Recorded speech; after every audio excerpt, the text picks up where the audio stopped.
नमस्कार दोस्तों, आप सबका स्वागत है अपना भारत चैनल में। हम आए हैं नागपुर के जगन्नाथ मंदिर में। यहाँ पे रथ यात्रा निकली है और अब जानेंगे यहाँ की रथ यात्रा क्यों मनाई जाती है और कैसे मनाई जाती है। ये जो रथ यात्रा जगन्नाथ की, ये शुरू कैसी हुई थी?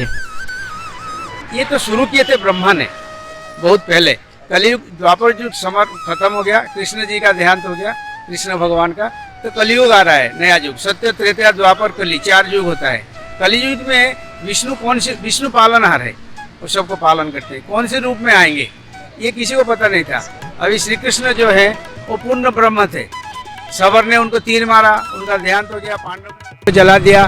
द्वारकाधीश थे, समंदर में उनका भस्म जो है जल दिया। लेकिन उनका नाभि जहाँ चक्र रहता है वो जलन नहीं कर पाए। अग्निदेव बोले कि मैं इनको जला नहीं पाऊंगा। जब समुद्र में विसर्जन हुए वो युग का समाप्त हो गया। अभी अगले युग में विष्णु कौन से अवतार में प्रकट होंगे, यही से जगन्नाथ कथा शुरू होता है। अवंती का राजा इंद्रद्युम्न जो स्वदेह में स्वर्ग जा पाते थे, जाने का उनका ये रहता है, पुण्य था उतना।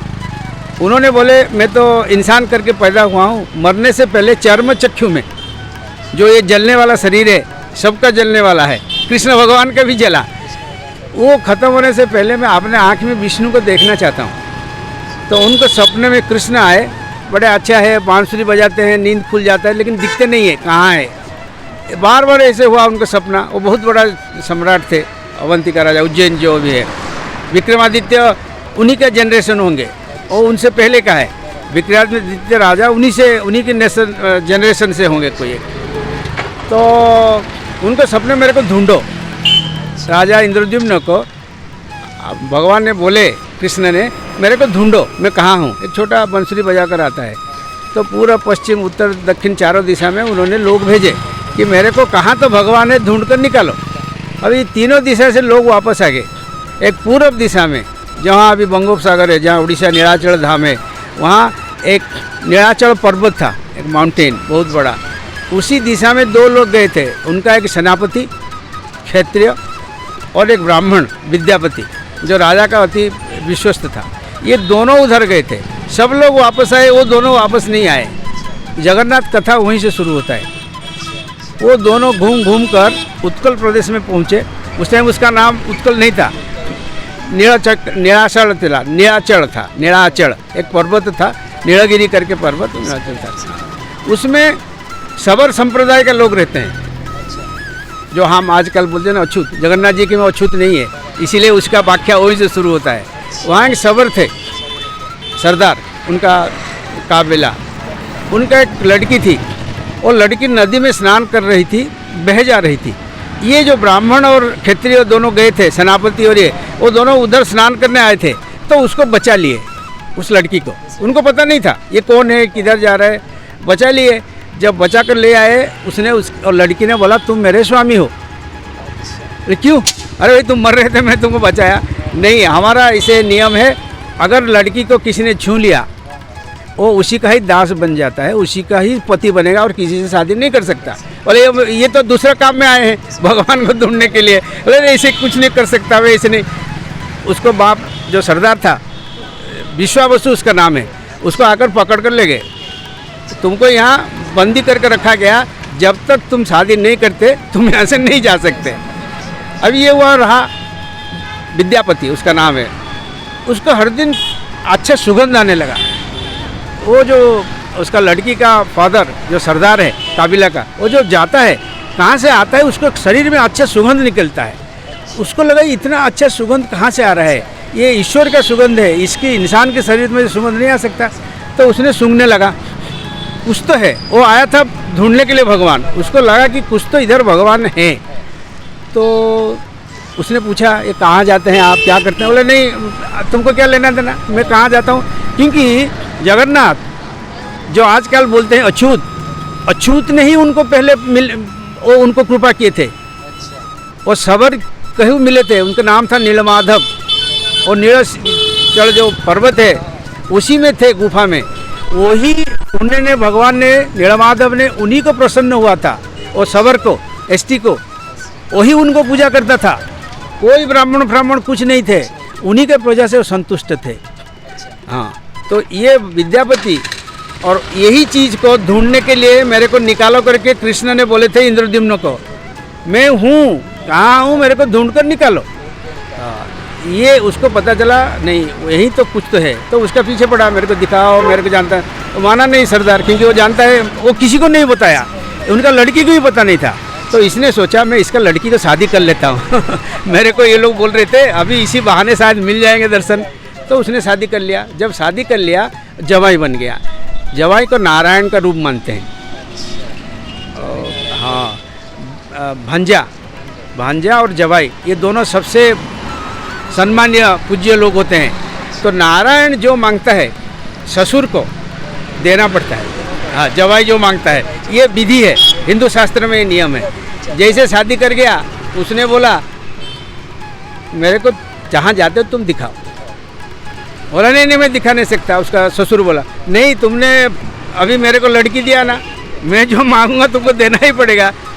तो बड़े द्विधा में पड़ गया। बोला ठीक है, लेकिन तुमको अंधे करके लेकर जाएंगे, आँख में बांध कर, पट्टी बांध कर लेकर जाएंगे, वहाँ दिखाएंगे, फिर पट्टी बांध कर लाएंगे। ये राजी हो गया। लेकिन उसने क्या किया था, आपने इसमें राई बांध कर लिया था और एक सुराख कर दिया था।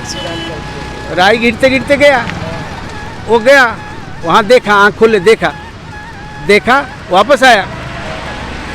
बरसात टाइम आया और राई उग गए, एक हरे किस्म की लाइन बन गया। उसको पता चल गया कि यही रास्ता है।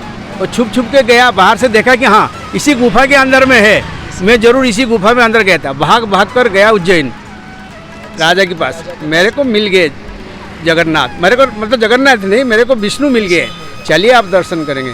और राजा इंद्रद्युम्न इतना पुण्यवंत थे, उन्होंने सब राज शासन वासन छोड़कर अपने पत्नी सैन्य सामंत सबको लेकर आए उज्जैन से नीलासर पुरी उड़ीसा आए।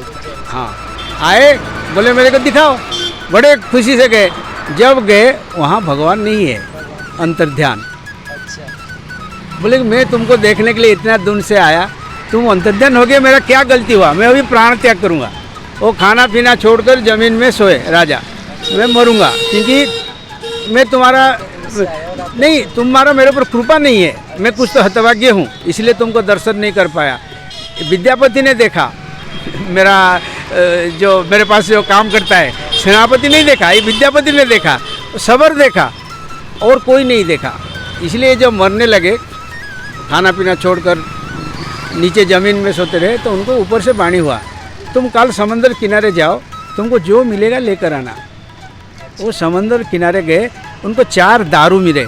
ये है दारू ब्रह्मा, इसको दारू ब्रह्म इसलिए बोल, दारू मतलब लकड़ा। 4 लकड़ी मिले।